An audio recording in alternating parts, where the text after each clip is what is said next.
Halo, kenalin aku Diana Fadila dengan NIM B0222-027. Dan aku Nadela Aning Pramesti NIM B022053 dari Sastra Indonesia FIB UNS. Pada kesempatan ini, kami ingin menyampaikan materi tentang kerukunan umat beragama. Pasti nggak asing kan dengan video rumah ibadah yang berbeda ini? Yap, benar. Dari bangunan ini, terlihat indahnya toleransi antara Masjid Istiqlal dan Gereja Katedral. Masjid Istiqlal dan Gereja Katedral berlokasi di Jalan Taman Wijaya Kusuma, Juanda, Jakarta Pusat. Di balik alasan mengapa Masjid Istiqlal dengan Gereja Katedral bersebelahan adalah Insinyur Soekarno ingin menyampaikan pesan bahwa bangsa ini memiliki persatuan dan toleransi beragama yang sangat kuat sesuai dengan nilai-nilai Pancasila. Tak hanya itu, orang yang terpilih sebagai arsitek pembangunan Masjid Istiqlal bernama Frederick Silaban, seorang pemeluk Nasrani dan anak pendeta Kristen Protestan di Tanah Batak, Sumatera Utara. Pemilihan ini dilakukan setelah digelar suatu sayembara. Selain hal itu, Masjid Istiqlal dan Gereja Katedral sudah mempunyai jembatan silaturahmi yang dibangun di bawah tanah. Terowongan ini dipilih sebagai penghubung antara dua rumah ibadah dikarenakan faktor keamanan dan keselamatan. Nantinya, terowongan ini dibangun untuk memfasilitasi ruang parkir bagi jamaah Masjid Istiqlal dan Gereja Katedral. Tidak hanya faktor keamanan pengguna, terowongan silaturahmi juga dibangun dengan memperhatikan keamanan dan keselamatan bangunan. Kedua bangunan rumah ibadah tersebut sudah sangat tua dan merupakan cagar budaya, sehingga konstruksi yang dibangun harus benar-benar dipastikan aman. Semestinya, wujud kerukunan seperti itulah yang perlu dijaga dan dirawat di tengah banyaknya konflik yang melibatkan umat beragama pada masa sekarang. Sunatullah yang berupa keberagaman bukan menjadi suatu persoalan yang patut dipermasalahkan, tetapi bagaimana perbedaan itu dapat dihargai dan dimaklumi. Terkait hal ini, Al-Quran sesungguhnya begitu mendukung kerukunan antar umat beragama. Salah satunya sebagaimana termaktub dalam Quran Surah Al-Mumtahanah ayat 8. A'udzubillahiminasyaitonirrajim. Bismillahirrahmanirrahim. La yanhankumullahu anil ladzina lam yuqatilukum fid dini wa lam yukhrijukum min diyarikum an tabarruhum wa tuqsitu ilaihim. Innallaha yuhibbul muqsitin. Artinya, Allah tidak melarang kamu untuk berbuat baik dan berlaku adil terhadap orang-orang yang tiada memerangimu karena agama dan tidak pula mengusir kamu dari negerimu. Sesungguhnya Allah menyukai orang-orang yang berlaku adil. Quran Surah Al-Mumtahanah ayat 8. Asbabun nuzul ayat ini berkaitan dengan qatilah yang datang kepada Asma binti Abu Bakar. Diriwayatkan oleh Imam Bukhari dari Asma binti Abu Bakar bahwa qatilah seorang non-muslim datang kepada Asma binti Abu Bakar atau anak kandungnya. Setelah itu, Asma bertanya kepada Rasulullah, "Bolehkah saya berbuat baik kepadanya?" Rasulullah pun menjawab, "Ya, boleh." Ayat ini turun berkenaan dengan peristiwa tersebut, yang menegaskan bahwa Allah tidak melarang berbuat baik kepada orang yang tidak memusuhi agama Allah. Tafsir Surah Al-Mumtahanah ayat 8. Ibnu Katsir dalam tafsirnya menerangkan ayat di atas bahwa Allah Subhanahu wa Ta'ala tidak melarang umat muslim untuk berbuat baik kepada umat non-muslim yang tidak memerangi atau mereka yang tidak mengganggu umat Islam. Sebab Allah hanya melarang berteman atau berhubungan dengan orang-orang yang melancarkan permusuhan, kemudian memerangi dan mengusir, serta bantu-membantu untuk mengusir umat Islam sebagaimana diterangkan dalam ayat berikutnya. Al-Qurtubi dalam tafsirnya juga menjelaskan bahwa Allah tidak melarang orang-orang mukmin untuk berbuat baik kepada orang-orang kafir kala itu yang tidak memerangi. yaitu kabilah Khuza'ah. Mereka dinyatakan telah berdamai dengan Nabi dan tidak akan memerangi serta tidak pula akan membantu orang-orang yang menantang beliau. Allah kemudian juga memerintahkan untuk berlaku adil dengan memberikan sebagian dari harta sebagai upaya untuk membina hubungan silaturahim.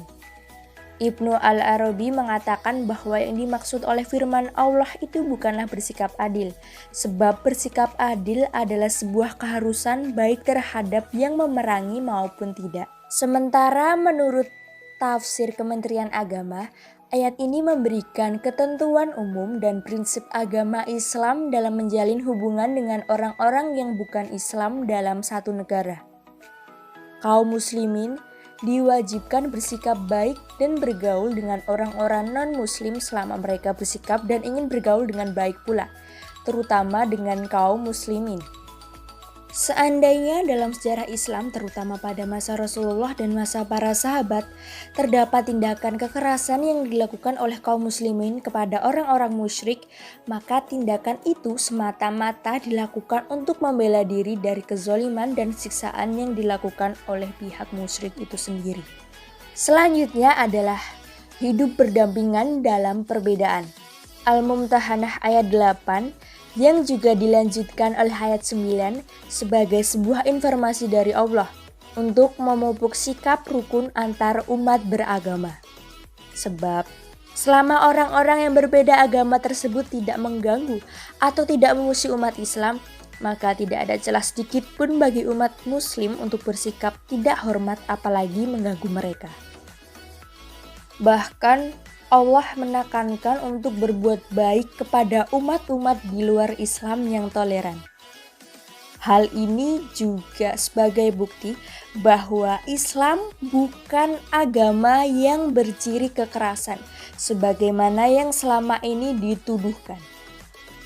Program yang telah direalisasikan oleh pemerintah dalam menyediakan terowongan menghubungkan antara Masjid Istiqlal dengan Gereja Katedral telah menerapkan anjuran Allah sebagaimana terdapat dalam ayat di atas. Hal ini sebagai wujud harmonisasi yang dirangkul dalam keberagaman umat.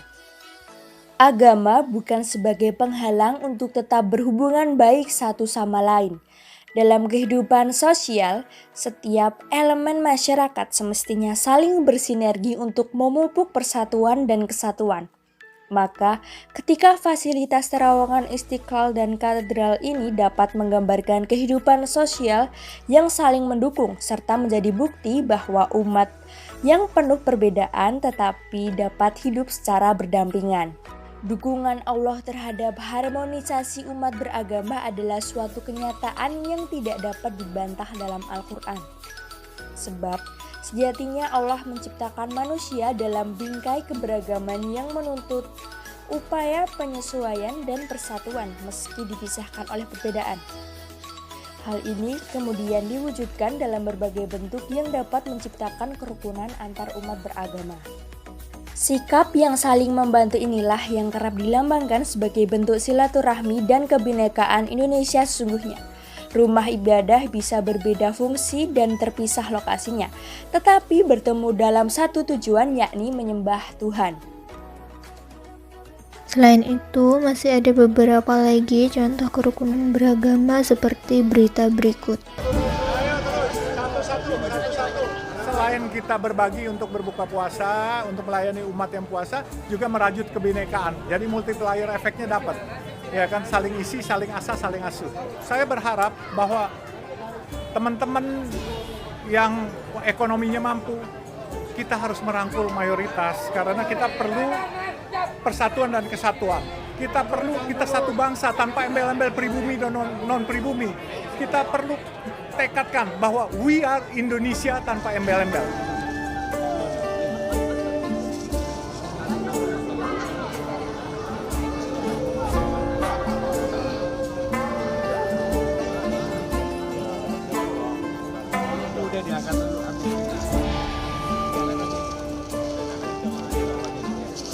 Yang melayani adalah orang-orang Tionghoa yang pengusaha semua. Mereka bersuka cita. Jadi ini bukan karyawan, tetapi pengusaha semua.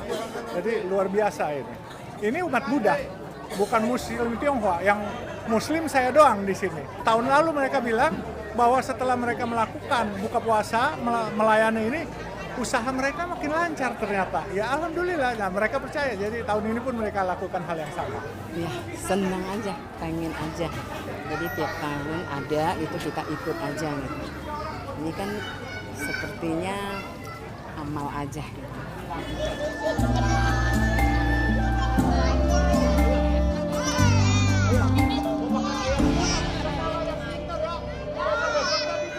Rame gitu ya Pak. Enak gitu ya rame-rame. Ya cukup lumayan ya. Ada apa sih Pak? Ada kolak, es teh manis gitu. Nasinya apa? Nasi ya lauknya ayam gitu.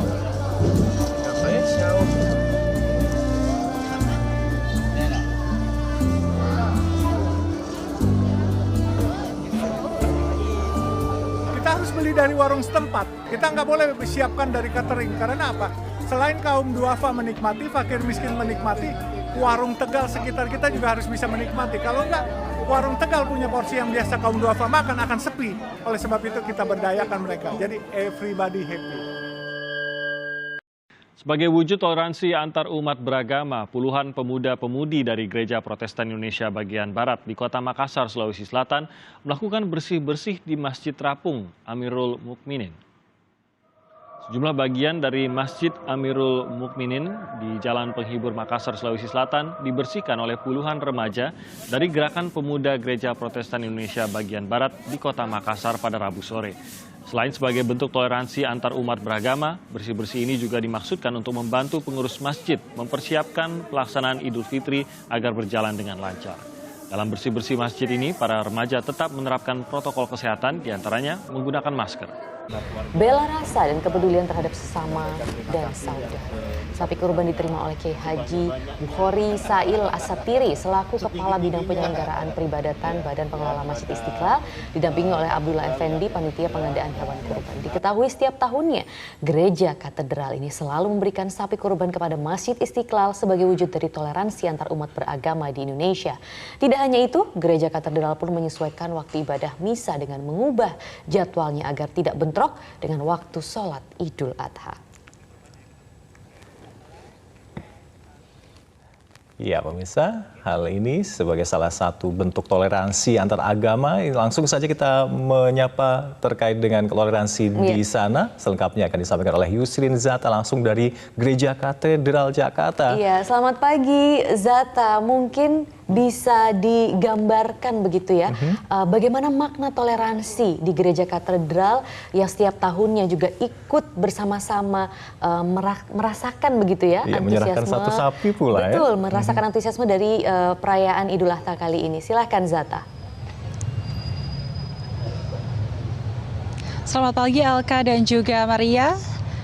Pada perayaan Idul Adha pada Minggu pagi ini, Gereja Katedral ini menyediakan lahan parkir bagi para umat muslim yang melaksanakan ibadah sholat Idul Adha di Masjid Istiqlal. Dan bisa Anda lihat, ini di belakang saya kendaraan bermotor roda 2 milik para jamaah yang baru saja menyelesaikan sholat Id di Masjid Istiqlal. Ini sudah memenuhi halaman depan Gereja Katedral, dan karena ibadah sholat Idul Adha ini juga sudah baru saja selesai, ini sebagian para jamaah sudah mengambil kendaraan bermotornya yang diparkirkan di halaman depan Masjid Istiqlal. Dan ini juga sama dilakukan oleh Gereja Katedral pada perayaan Idul Fitri tahun ini dan juga perayaan Hari Raya Umat Islam pada tahun-tahun sebelumnya. Dan memang ini sudah rutinitas sebagai upaya dan juga sebagai bentuk toleransi antar umat beragama dari Gereja Katedral kepada umat muslim yang beribadah di Masjid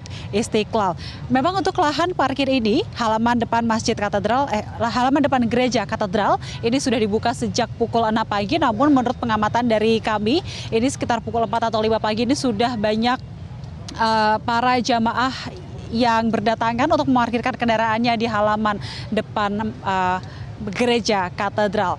Menurut keterangan dari Humas Gereja Katedral sendiri, Susiana Suwandi, memang seperti rutinitas setiap tahunnya, Gereja Katedral menyerahkan hewan kurban kepada Masjid Istiqlal berupa 1 ekor sapi yang memiliki berat ini kurang lebih 1 ton dan juga sudah diterima langsung oleh pengurus Masjid Istiqlal pada Sabtu 9 Juli kemarin.